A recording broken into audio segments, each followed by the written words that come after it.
Let me show you how to build an automatic LinkedIn post creator using LangChain and Python.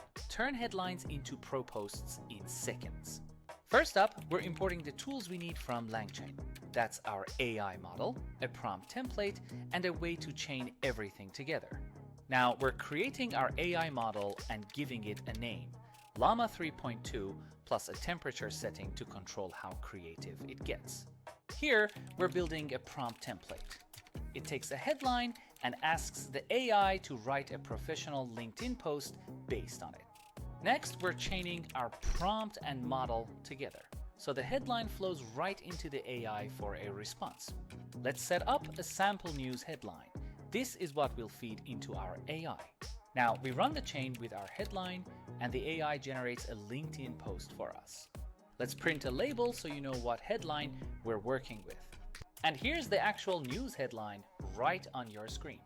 Next, we'll print a label for the LinkedIn post so you can spot the AI's output easily. Finally, let's print out the LinkedIn post the AI just wrote. Let's see what it came up with.